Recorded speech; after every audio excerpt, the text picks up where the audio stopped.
All right, perfect. Looks like people are funneling in, so we will go ahead and get started. So hello, everyone, and thank you for joining us for Deploy Smarter session number 2 this morning. If you joined us for the first session, welcome back. But if this is your first time tuning in, we are so excited to have you here. Today, our support manager, Glenn, will go over a quick demo on how to reimage a PC remotely using cloud services through SmartDeploy.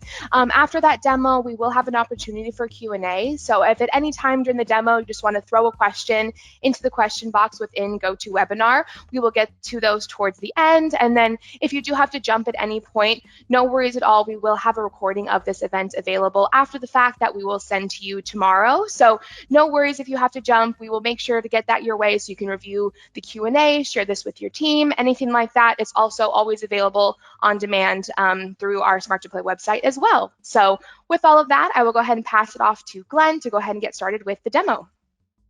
I am Glenn Bristol. I am the support team manager here at SmartDeploy, powered by PDQ.com. And many of you may be familiar with how to deploy an image that has been captured with SmartDeploy over your local network, creating media pointing to an image that is stored on a local network share. However, it is also possible to deploy an image that is stored on your cloud storage provider. So I'm going to walk you through how that works today. So I'm going to go ahead and switch over to my demo environment here. Now, the SmartDeploy console here has a few managed clients, and they are all, one of them is angry at me right now, so we'll just go ahead and hide that. That is likely because I pushed a test application pack to it earlier. It's not important. Very easy to move on from these things when they occur. So the SmartDeploy client is a piece of software that you can install onto an endpoint that you wish to manage here in the SmartDeploy console. When you install the SmartDeploy client, you are pointing back to a specific console via its local API service URI, and I will show you one way to do that here in the answer file wizard. Once the device reports in successfully, either over a local connection, as it's done here, that means it's reaching out over that local API service URI, which is just the host name for this machine on port 8080, or it will not be able to reach that URI over the local network because it might be at a different location, it might be at a branch office, it might be in an employee's home. So at that point, after 5 minutes of attempting to reach the console locally, it will go ahead and reach out to api.smartdeploy.com, and it will use our web services for communication instead, and it will appear here in the console with a connection type of cloud. If you have a device with a connection type of local, you can do either type of deployment to it. You can do a local deployment where you are transmitting the message telling that device, hey, reimage yourself over the local network, or you can perform a cloud deployment where you are transmitting that message over the cloud, and where all resources that you are using, whether that's images, platform packs, application packs, must also exist in your cloud storage provider. The SmartDeploy media itself, which is a bootable Windows PE bootwim file, is also in your cloud storage provider in that scenario. All that is being handled by SmartDeploy services is the message back and forth telling that device, hey, go ahead and download this file and use it to reimage yourself. So we're going to see a little bit of that here today. So first, the first step here would be to, now I've skipped a few steps in the process of image creation here. You can see we've already created images with Windows 10 21H1, 21H2. We're gonna go ahead and deploy that 21H2 image here now. You'll note that here in the console in the upper right corner, there is an icon here. This is the second icon in from the top right, and this will have whatever icon corresponds to your cloud storage provider. So we are using Dropbox here, but you might see the Google Drive, OneDrive for Business, or Box logo up there instead. If you are not using anything, you will likely just see a generic cloud logo there. If you click on that logo, you can click on your preferred cloud storage provider and sign in. I am already signed in here, so I will not show you that here today, but suffice to say it is very straightforward. All you need to do is click on this. It will go ahead and open a browser here on your console host. It will prompt you to sign into your cloud storage provider if you are not already signed in, and it will then ask you for authorization to use for the SmartDeploy app to modify the contents of your cloud storage. Basically, any contents that it creates, it can then modify. Very common use of a cloud API there. It only has what permissions that it needs in order to be able to perform the function of cloud deployment, uploading files and then pulling those files back down later. So I'm already signed into Dropbox, so we can go ahead and create a cloud answer file. You'll note here that this image that we captured here, which is a WIM file that is sitting on the in the SmartDeploy directory. It's in on this machine. It's E drive SmartDeploy images. On your machine, it's likely going to be C drive SmartDeploy images, unless you've put it into a different physical drive. That file is sitting here, but we have also uploaded it to Dropbox. I did that earlier. Uploading a file to your cloud storage provider is as simple as right-clicking it and clicking Upload to Cloud. I'm not going to do that here today, but I did do that earlier with this image. So now that we've got an image that is already sitting in our cloud storage provider, we can go ahead and create an answer file. So here in the activities view, we can click on Reimage devices, which is the category that includes the answer file wizard. Now, if you don't want to deal with these categories here, we put them in there just to help make sense of different functions within the software. You can see we have a use cloud services one as well, and a create cloud answer file option here. Whether you launch the answer file wizard from the cloud answer file button, I'll go ahead and check advanced mode here. You can see all these side by side.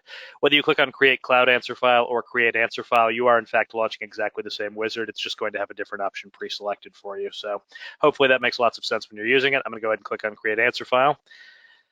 Now, an answer file is simply a set of instructions telling SmartDeploy software in the Windows PE environment, once you boot to SmartDeploy Media on the device, exactly what it needs to do in order to perform a deployment. That's going to be how to connect to your cloud storage provider and what image you want to apply, as well as any other settings that you want to apply. So we're going to go ahead and show you those now.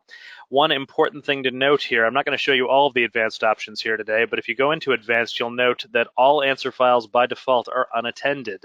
An unattended answer file means that it's going to proceed with the deployment after a 30-second countdown without any opportunity for the user to even see Deploy Wizard. They will not be able to change any settings for that specific deployment. It will simply proceed with the deployment with the set of instructions that you've provided. Without any interaction required by the user. This is especially important for cloud deployment to a remote device at another location because you are not going to be there, so you can't click through it. So whenever you perform a console-initiated deployment, which is one of the media types available, where you right-click a device where you click on a device in computer management and initiate a deployment to that device, any media that you use, the media that you use, which is a deployment package here, is going to be unattended no matter what. So even if I were to create an attended answer file here and attempt to create a deployment package with it, it would in fact be marked as unattended because deployment packages have to be unattended. An attended answer file, which can be used with other media types like USB media or WDS boot media, anything where you are going to be on the device itself, booting to an external device of some kind. The assumption there is that because you're right there, you might want to make changes per deployment. So if you want to do that, you can create an attended answer file. What that will do is proceed with the deployment as you click through Deploy Wizard. All of the options you've selected will be pre-selected in there, but you can change them per deployment. So if you have an oddball scenario where you're deploying one image to most of your devices, but every once in a while you need to deploy a different image, you can use your attended media for that. Click Browse, select a different image. It's very straightforward. For this, we'll go ahead and leave it unattended. All right, next up, we're going to select Cloud Storage Provider as the source of the image. So we're going to go ahead and click Next. Now, since we're already signed into Dropbox, this is already checked and we can click On. If we were not signed into a cloud storage provider, this is yet another opportunity to go ahead and do that. Very straightforward. You just click on the logo and you'll be prompted to sign in through the browser like I described earlier. So now we'll click Browse to select the cloud image. Now, all cloud images that we've uploaded to our Dropbox account will appear here. We use this one for testing pretty extensively, so it's going to be a long list. So give me 1 second here. I think we've got a dozen or so of them there. Sometimes they take a moment to retrieve them. Basically, the SmartDeploy application is making a call to the Dropbox API here, and it is basically requesting that it list the contents of that folder. SmartDeploy is also reading metadata from each one of those images. That is what allows them to display that is what allows the software to display the name and description field once you select the image. So I'm going to go ahead and scroll down here because we are deploying this one right here, Windows 10 21H2. And we'll select that. Now you'll note that this is not a WIM file, this is an SWM file. That is a split WIM file. That is the only difference between them. It is a smaller version of exactly the same thing. When you capture a WIM of just an operating system and a few applications, those are typically, they can be as little as 5 to 8 gigabytes. However, trying to download that one big file is more likely to fail due to some sort of random internet connection issue. So we split the file up into smaller files, about 500 megabytes apiece. the endpoint will, the SmartDeploy console, when you upload that image file to your cloud storage provider, will in fact generate a file hash for each one of those split WIM files. And when the endpoint goes to download those split WIM files, it will also download that hash information, which is stored separately, and it will then make a comparison between the two. That is how it knows if it has successfully downloaded every piece of your image. Only when it realizes that it has downloaded when it has validated every single split WIM piece of your image has downloaded successfully, only then will it proceed with deployment. If one of the pieces fails, it will delete it and try downloading it again. It only does that a few times, though. If it's, for whatever reason, it has lost connectivity with your cloud storage provider, or if the endpoint suddenly loses its internet connection, that is considered to be a fail-safe operation. If it fails to download the entire image and validate it, it will not proceed with deployment. The deployment will fail, and the user can simply close out of SmartPE, and it will return to Windows. And I'll show you a little bit of how that works here on the endpoint. So we'll go ahead and select that image here. You'll note that it's got 12 parts, which is about right for a 5 gig file. Here, the first one is 413 megabytes. I noted that because when you create an answer file here for a cloud-based image, it's actually going to download that first part of the image, just to make sure that your connection to the cloud storage provider is in fact working. So we'll click Next. It's going to tell us that a portion of it will be downloaded and validated. We'll click OK. And it's doing that now, and this should not take long because this machine has a fairly fast connection. Just going to pull it down and validate it. All right, that was done. So next up, you have the opportunity to install any application packs that have been uploaded to your cloud storage provider. We are not going to do that this time, but this can be done as a part of the reimaging operation. It will simply be done at the end after the SmartDeploy client is installed. Click Next.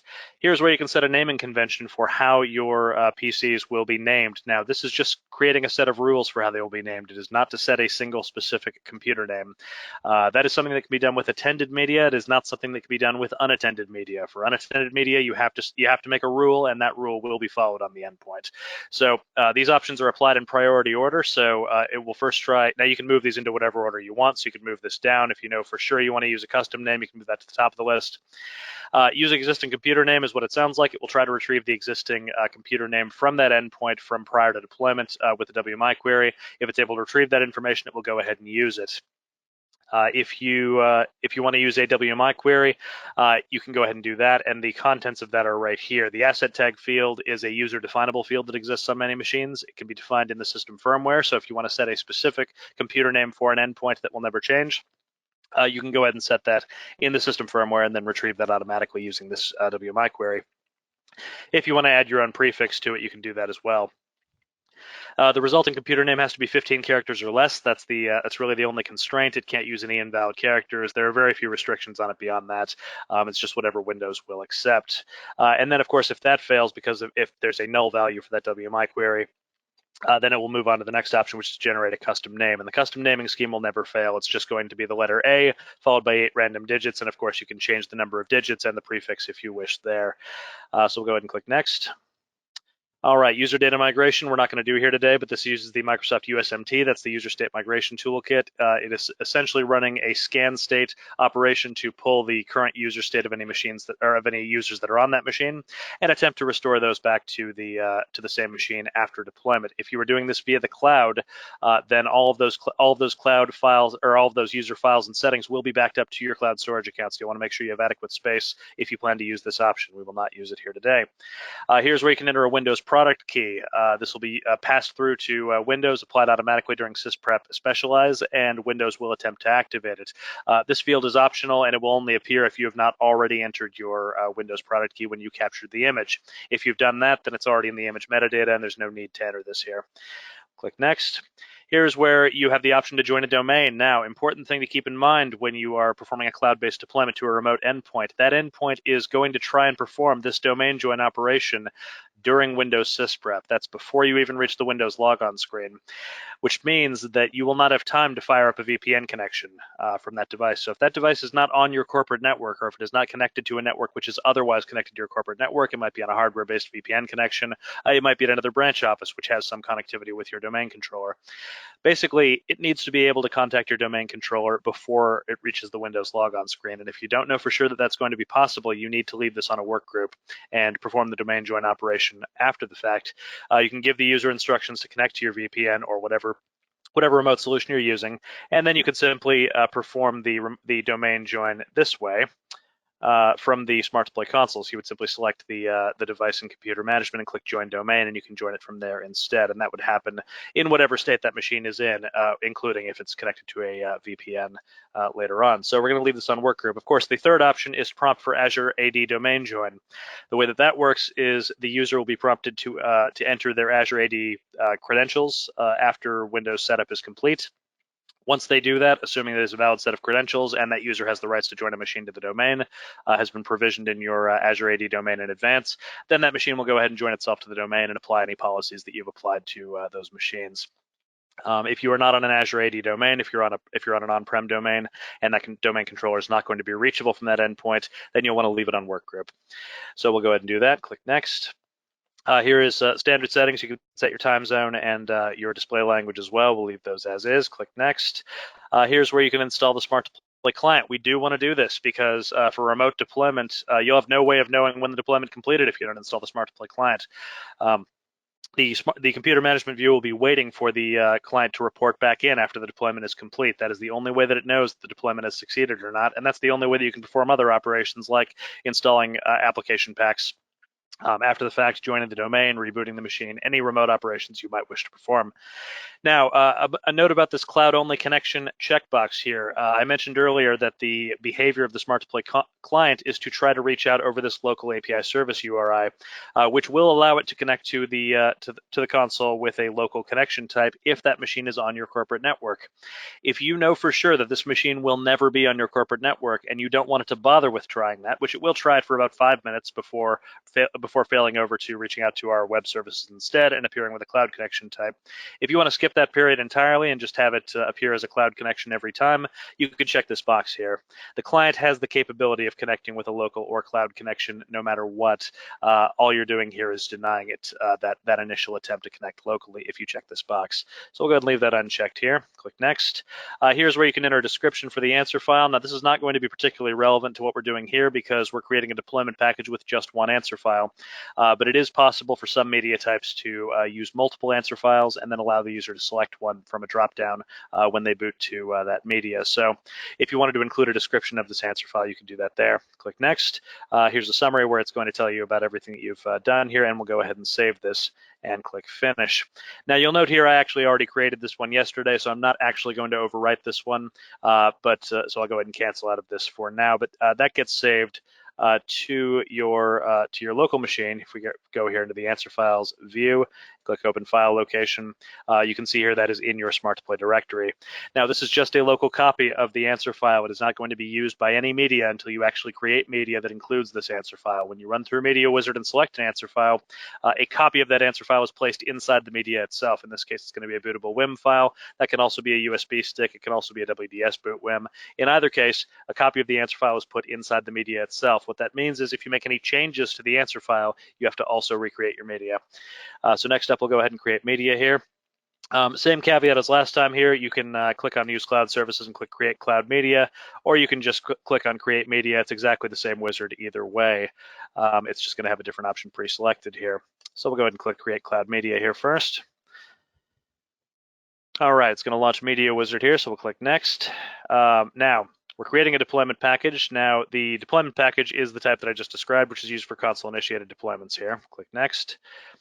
Here is where you have the option to include platform packs. For this deployment here today, we are not going to include any platform packs because I'm deploying to a VM, so it doesn't matter. However, when you select platform packs while creating media, particularly boot media, you are not copying the entire platform pack into your media. What you are doing is telling Media Wizard to check those platform packs to see if they have any Windows PE device drivers included. Some devices have all the drivers they need in the Windows PE inbox drivers that are included with the OS. You boot those devices to any SmartDeploy media, they will work just fine. They will be able to use their Ethernet adapters. They'll be able to identify the onboard hard drive. But many devices, particularly newer ones, will require additional Windows PE drivers for that functionality to exist on that machine in Windows PE. So by including the platform pack here, you are telling Media Wizard to go ahead and inject those into the Windows PE boot WIM, and the bootable Windows PE environment will have all of the drivers that it needs for network connectivity, storage device driver connectivity.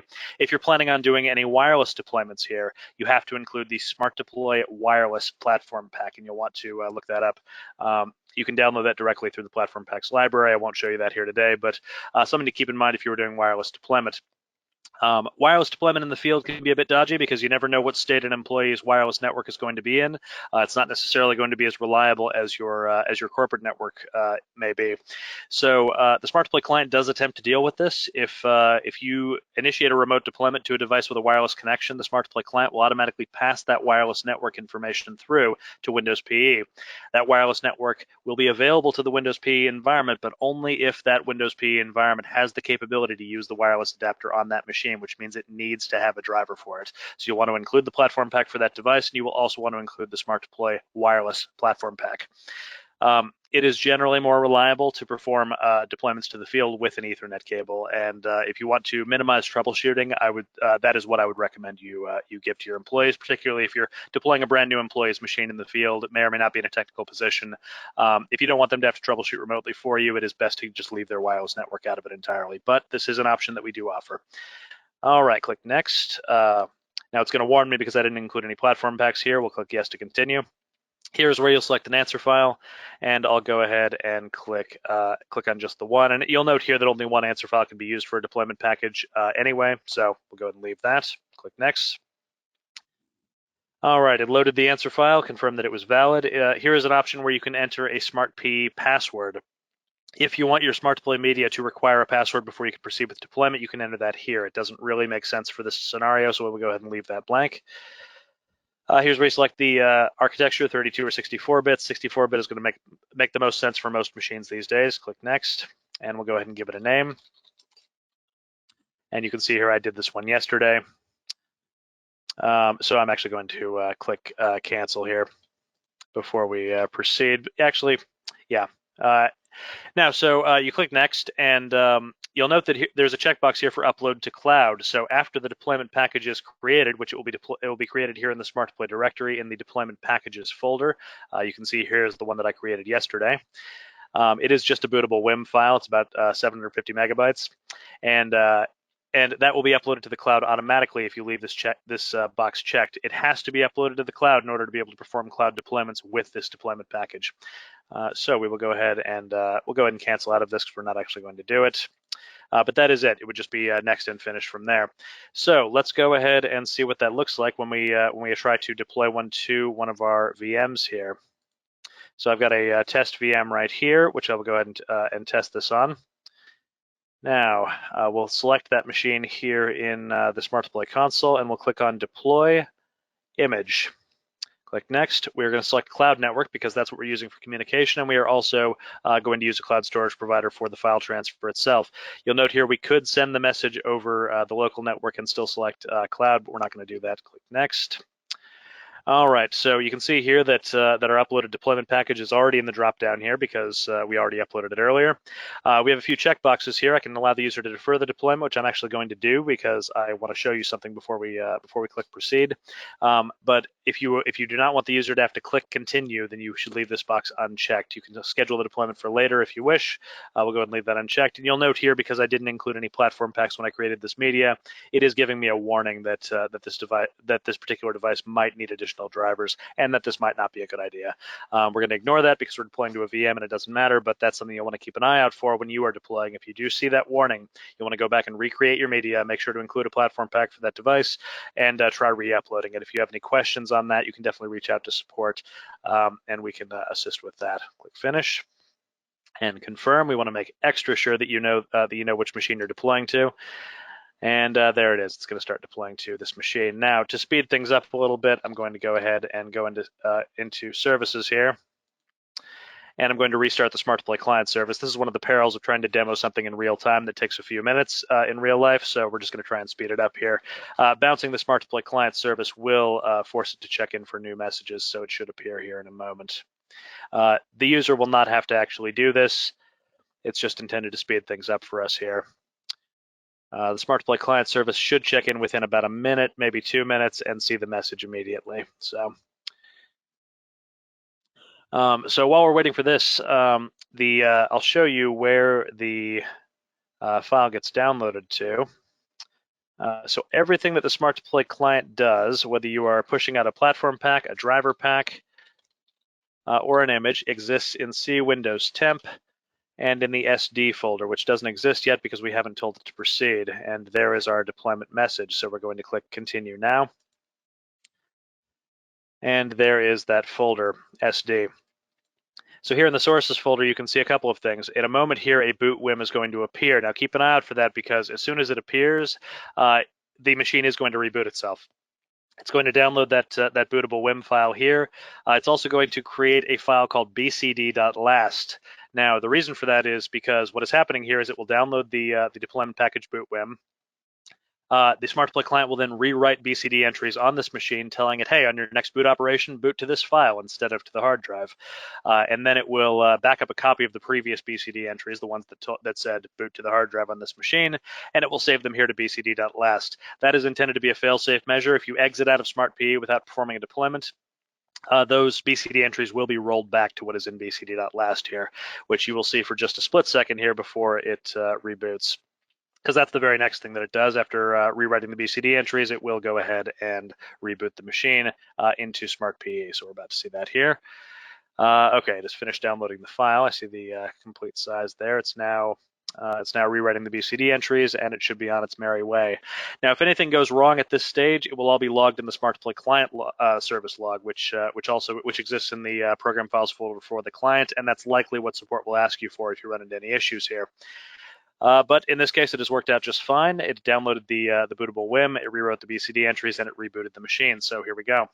All right, so it's going to go ahead and reboot into Windows PE, which you would have missed the Windows PE loading screen here, but for those who are not familiar with what's happening under the hood there, it is extracting the bootable WIM file. It is extracting that into active memory, so it's actually running from a RAM drive within the system memory on this machine itself. That is what allows the Windows PE operating system to exist continuously through the process of wiping the onboard hard drive and proceeding with the deployment, because it is not on the hard drive itself, which is handy. Now it's going to go ahead and launch the SmartDeploy software shell over that. And it's going to proceed with deployment. You can see some information in the lower right corner here. It's going to let you know the make and model of the machine. It's also going to let you know if you have an IP address. That's an important thing to look out for, because if that is ever blank or holding on initializing, then you may have a situation where this particular machine does not have network connectivity within the virtual OS. And if that happens, then this countdown will finish and it will simply fail because it can't reach the image. You can click on Collect Logs if that happens here, and that'll give you an opportunity to save off a zip file containing all the logs from this Windows PE session, and support will definitely want to see those. You can also click on Settings and see what network adapters are initialized on that machine. And if you see that there's no Ethernet or wireless adapter that exists on that machine, then you know you're missing a driver. That's not the case here, though. This machine is connected just fine, and it is now launching Deploy Wizard. As soon as this loading screen finishes, it will go ahead and proceed with that cloud deployment. So we'll give that a moment here to get started, and then we will go ahead and move to your questions, because you don't want to wait and see an entire image download and apply here. So as soon as that loading is done, just give it 1 second here.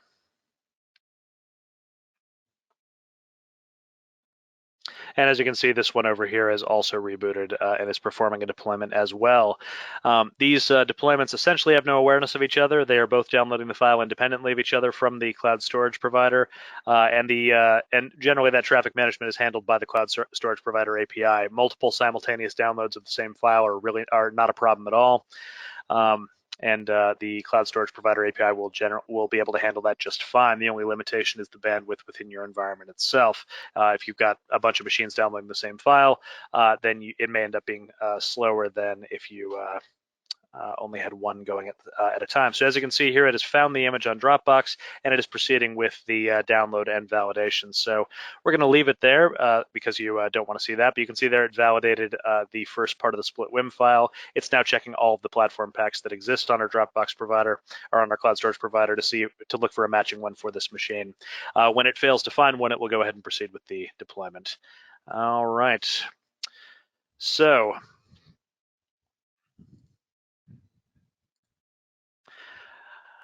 quick recap here.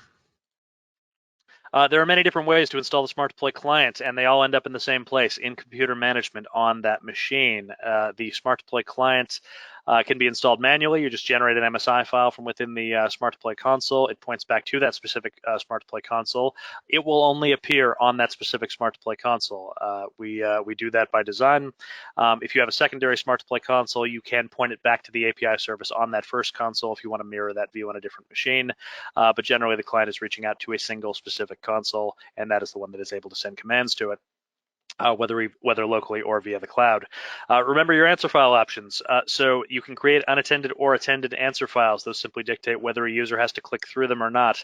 If you are doing console-initiated deployment, which is what we just did here for cloud deployment, it will be unattended every time. And because remote deployment, whether local or cloud, has to be unattended because you won't be there to click through it. So that is it for today's demo. This has been Deploy Smarter with Glenn Bristol. Thank you for joining us here at SmartDeploy, powered by PDQ.com. You can sign in to SmartDeploy by going to smartdeploy.com/sign-in and view detailed license information. If you need support, you can go to support.smartdeploy.com, check out our knowledge base, or submit a support ticket.